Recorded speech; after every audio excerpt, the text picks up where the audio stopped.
I said. Sure, the way people say it when they've already stepped off the curb and a bus is bearing down. Not enthusiastic, not afraid. Just committed to the physics of what's already in motion.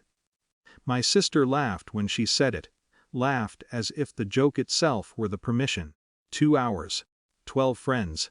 You'll cook dinner, clean the bathrooms, make all the beds with fresh sheets, stock the fridge, chill the wine. I'm taking the master suite. You can sleep on the couch. We're staying a month. The house was still new to me. I'd been learning its sounds. The soft complaint of the floor near the sliding doors, the way the ocean arrived at night like a held breath finally let go. I'd imagined quiet mornings. A plant by the window. A chair that faced the water because no one else needed it. Sure, I said, and when the line went dead, I didn't sit down. I moved. The plan wasn't revenge. It wasn't even defiance. It was procedural, the way you respond to a leak by finding the shut-off valve before you think about blame. I washed the sheets twice. Not because they needed it, but because I wanted the house to know I'd done my part. Bathrooms gleamed. Wine chilled. Groceries lined the fridge in tidy rows that suggested care without inviting gratitude. By the time headlights swung into the driveway, the place looked like it had always been theirs. They arrived loud and sunburned, with cameras already up, narrating their entrance to people who weren't there. The master suite door closed with a confidence that didn't ask. I carried bags. I pointed out the extra towels.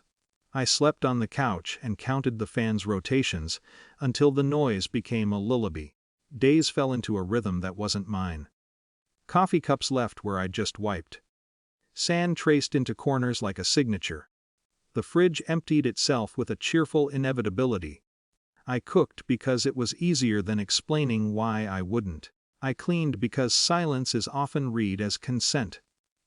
At night, the house hosted laughter the way it hosts wind, by letting it pass through. In the mornings, I watched the ocean alone, holding a mug that said nothing. The couch pressed its seam into my shoulder.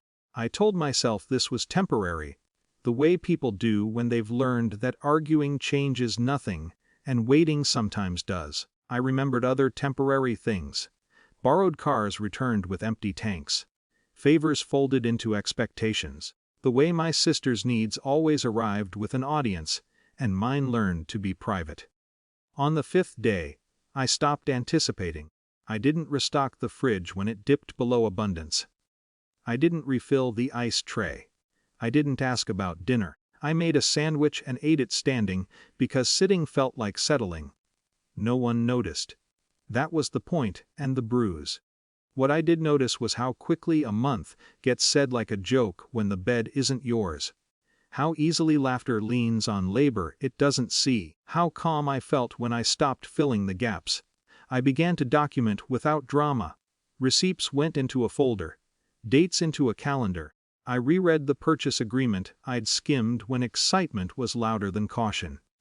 I read the rules not as obstacles, but as a language, neutral, enforceable, uninterested in family history. When the knock came, it wasn't thunderous, it was precise. The kind of knock that assumes the door will open because it always does. A woman stood there with a clipboard and the posture of someone who measures things for a living. She spoke kindly. She spoke clearly. She spoke to me because my name was on the papers. The rules were read aloud. Occupancy limits, timeframes. The word compliance used without threat. Cameras lowered, laughter thinned. My sister's face moved through disbelief to calculation, pausing briefly on me as if searching for a punchline. I didn't offer one. I nodded where nodding was required. I thanked the woman. She left the way she arrived, cleanly. The house felt larger immediately, as if walls had been waiting to exhale. There was bargaining. There always is. Not angry, just busy, numbers rearranged, plans revised. The master suite door opened and closed again, softer this time. Suitcases appeared where they hadn't been before. No one apologized. No one accused me either. The script didn't have a line for what had happened. I made coffee the next morning and drank it alone. The ocean sounded like itself again. The couch was just a couch, not a sentence.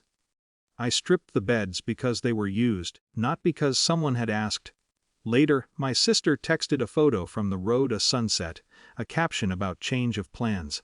I didn't respond. I wasn't punishing. I was finished. Boundaries, I learned, don't need speeches. They need doors that close the way doors are meant to. They need rules that don't care who taught you to say. Sure. They need you to stop filling the space where someone else should stand. The house is quiet now. I sit in the chair that faces the water.